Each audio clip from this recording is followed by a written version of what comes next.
নতুন চাঁদ দেখা যাবে আকাশে, এটা কোনো গল্প বা গুজব না, একথা বলেছেন নাসার বৈজ্ঞানিকরা। আর এটা এক দুদিনের জন্য না, এটা আকাশে থাকবে প্রায় 2 মাস ধরে, যার নাম 2024 PT5। বিজ্ঞানীরা যার আকার বিবেচনা করে নাম দিয়েছেন মিনিমুন।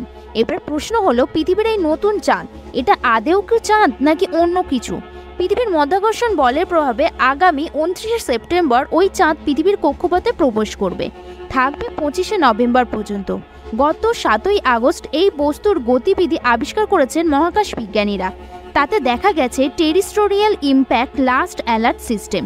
এটি 29শে সেপ্টেম্বর থেকে 25শে নভেম্বরের মধ্যে আমাদের পৃথিবীর চারিপাশে একটি আলাদাই নিজের কক্ষপথ তৈরি করে নেবে। আশা করা যাচ্ছে 25শে নভেম্বর এটি পৃথিবীর টান কাটিয়ে বাইরে বেরিয়ে যেতে পারে। এবার জানা যাক এই বস্তুটি আসলে কি। এই বস্তুটি আসলে একটি অ্যাস্ট্রয়েড, যার আকার মানে এটি চওড়ায় 10 মিটার, যেখানে আমাদের চাঁদ 34,75,000 মিটার। আমরা পৃথিবী থেকে আকাশের দিকে তাকালে চাঁদকে একটি ফুটবলের সাইজের মতো দেখি।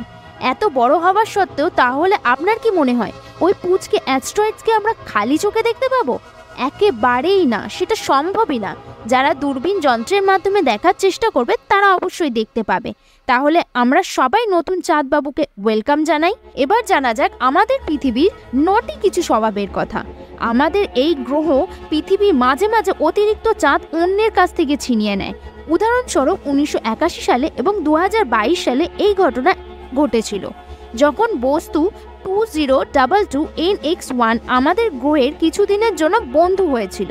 ঠিক চাঁদেরই মতো পৃথিবীর চারিদিকে ঘুরে বেড়াতো, তবে এই বন্ধুত্ব বেশি দিন টেকেনি। গবেষকরা সেপ্টেম্বরে তাদের ফলাফলগুলি AAS রিসার্চ নোটস জার্নালে নিয়ার আর্থ অবজেক্টের কথা বলেছেন।